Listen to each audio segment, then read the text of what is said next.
پر ان کو کہا جاتا ہے کہ ایک بہت بڑا دوحہ یعنی وہاں پر درخت تھا، وہاں درخت پر ان کے نیچے بٹھاتے ہیں، پھر ان کے لیے رہائش کا کچھ انتظام کرتے ہیں۔ تو ایک جو ہے نا مشکیزہ تھا پانی کا، اور جو ہے نا سوکھا اور خشک گوشت تھا، تو وہ وہاں پر اگر لگا کر دے کر آپ سیدنا ابراہیم علیہ السلام رخصت کرتے ہوئے بھی بس وہاں سے رخصت ہوتے ہیں۔ ایسے میں سیدتنا ہاجر علیہ السلام درجات فرماتی ہیں، سیدنا ابراہیم آپ ہم کو کیسی جگہ پر چھوڑے جا رہے ہیں؟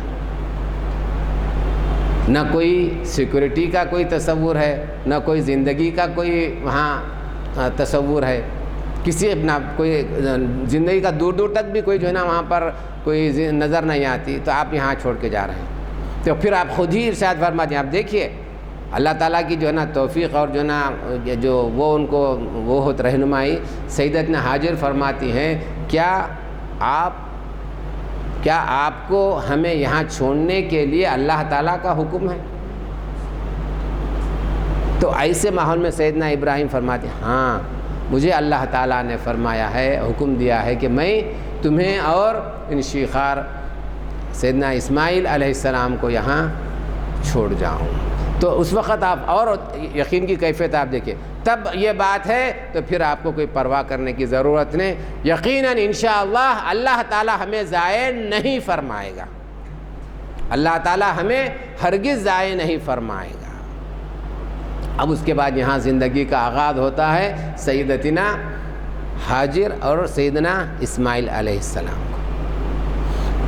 وہ جو مرحلہ آتا ہے، ابھی تو چند دنوں تک جو بھی جو پانی ساتھ رہا، جو بھی گوشت رہا، اس کو جو نا دھوپ میں سکھاتی ہیں اور اس کو نوش فرماتی ہیں، جو پانی کا مشکیزہ تھا اس کو استعمال فرمائیں۔ جب سب تمام چیزیں ختم ہو گئیں اور احادیث شریفہ تاریخ اسلام کی کتابوں میں ہیں کہ ایسا ماحول تھا کہ گویا کہ اب سیدنا اسماعیل علیہ السلام نعوذ باللہ اس جہان فانی سے کوچ جانا کھاتے، جیسا کہتے ہیں کہ جاں کنی کا وقت جیسا ہے۔ انتہائی سخت ترین ماحول میں سیدنا جب اسماعیل علیہ السلام کو آپ ملاحظہ فرماتی ہیں تو اس وقت یہ ابھی جو صفا اور مروہ جس کے درمیان جو ہے نا حاجی حضرات عمرہ کرنے والے حضرات سعی فرماتے ہیں، یہ صرف اور صرف سیدتنا ہاجر علیہ السلام کی سنت کے طور پر قیامت تک سعی کے طور پر رکھا گیا۔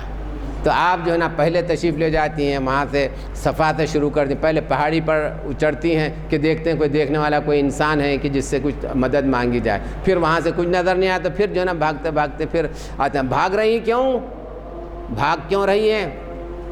تو میں سمجھ رہے ہیں کہ ہم انشاءاللہ اپنی گفتگو کو یہیں روکتے ہیں۔ اللہ تعالیٰ سے دعا ہے کہ جو کچھ سنا اور سنایا گیا اس کو قبول فرمائے اور اس پر عمل کرنے کی توفیق عطا فرمائے۔ وصلی اللہ تعالیٰ علی خیر خلقہ سیدنا محمد۔